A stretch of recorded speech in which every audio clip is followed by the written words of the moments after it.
Welcome to AI in Marketing. I am your host and news curator, Stan Bertolo from Nitro Marketing. You will find links to all the stories mentioned in this episode in the show notes.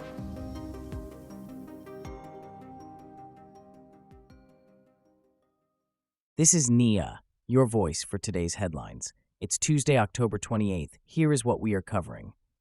Bloomsbury's chief executive, Nigel Newton, believes artificial intelligence will aid authors in overcoming writer's block, supporting creativity across diverse art forms without replacing established writers.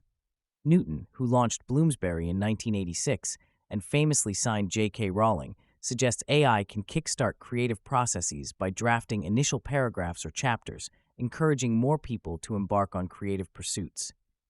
However, he warns against AI-generated books entirely, emphasizing that readers still seek works by renowned authors. This preference for familiar names stems from a deep-rooted trust in their authority and reliability. Recent sales figures highlight Bloomsbury's success, driven by well-known authors like Sarah J. Maas, whose books have gained traction on TikTok. Maas's A Court of Thorns and Roses series has sold over 70 million copies globally. Bloomsbury's revenue surged by 20% in its academic and professional division, thanks to an AI licensing deal, prompting a notable rise in the publisher's share value last week. From using AI in creative writing to improving lead generation, Nitro Marketing has unveiled an interactive lead generation assessment designed to help marketing, sales, and demand generation teams evaluate the strength of their funnel.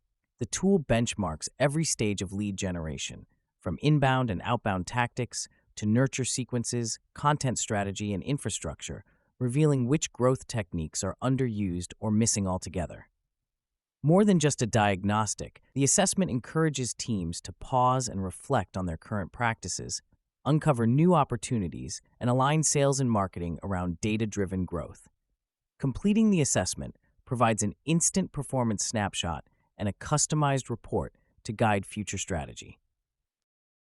After assessing lead generation, let's explore Ramp's marketing stunt. Ramp, a B2B expense management platform, recently orchestrated a creative marketing stunt in Manhattan's Flatiron Plaza, featuring Brian Baumgartner, known for his role as Kevin Malone on The Office.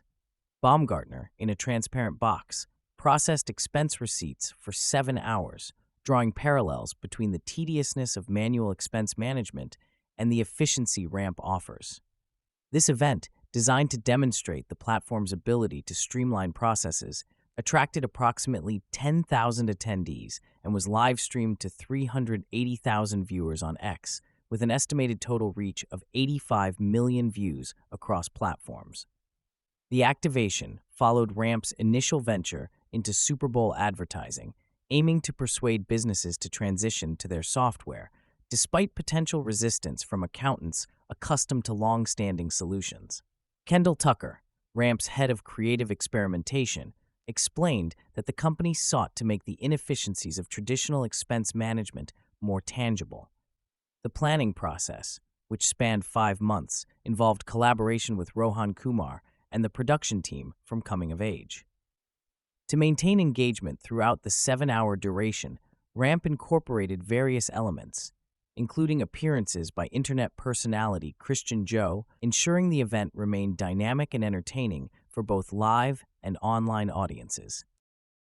Turning to mental health from creative marketing, ChatGPT's impact is concerning. OpenAI reports that over 1 million users of ChatGPT discuss suicidal thoughts weekly, with 0.15% of its 800 million weekly users showing signs of suicidal planning or intent.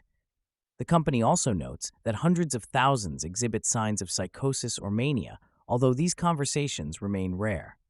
OpenAI recently collaborated with over 170 mental health experts to refine ChatGPT's responses for users with mental health concerns. This comes amid ongoing legal and regulatory scrutiny over the chatbot's impact on vulnerable individuals, including a lawsuit from parents of a teenager who committed suicide after using ChatGPT. OpenAI CEO Sam Altman claims improvements have been made, though he didn't provide specific details, while also announcing plans to relax certain content restrictions. From OpenAI's mental health initiatives to Altman's new tech venture. Sam Altman, CEO of OpenAI, is set to challenge Elon Musk's Neuralink with a new brain-computer interface venture called Merge Labs. This startup, co-founded with Alex Blania, aims to offer a non-invasive alternative to Neuralink's brain implants. Altman has enlisted Mikhail Shapiro, a biomolecular engineer renowned for his innovative gene therapy work at Caltech. Shapiro's techniques involve using ultrasound and magnetic fields to interact with neurons, avoiding the need for surgical implants. Altman has expressed discomfort with Neuralink's invasive methods and envisions a future where thoughts can communicate directly with AI, like ChatGPT.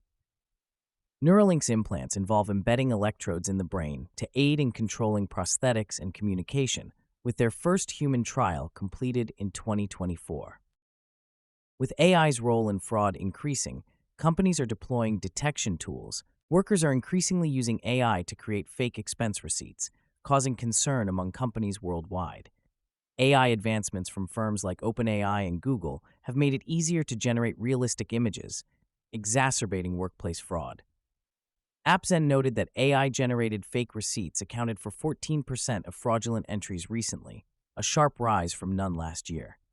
Similarly, Ramp detected over $1 million in fake invoices within 90 days. A survey by Medius revealed 30% of financial professionals noticed more fake receipts since the release of OpenAI's GPT-4o. Companies are now deploying AI tools to detect these forgeries, as distinguishing them by eye is difficult. OpenAI claims its images contain hidden markers to help identify them. Amid rising AI use, Amazon's job cuts reflect industry streamlining. Amazon is preparing to cut approximately 30,000 corporate jobs, marking its largest workforce reduction since 2023. Sources familiar with the situation revealed the cuts could begin Tuesday, impacting areas such as human resources, devices and services, and operations. This move follows the elimination of 27,000 positions starting in late 2022. Smaller reductions have occurred recently, including in the communications and sustainability departments. A memo from CEO Andy Jassy suggests the increased use of AI agents is reducing the need for some corporate roles. While Amazon has not commented, these actions reflect a broader trend in the tech industry towards streamlining operations and adopting more automated solutions to maintain competitive edges.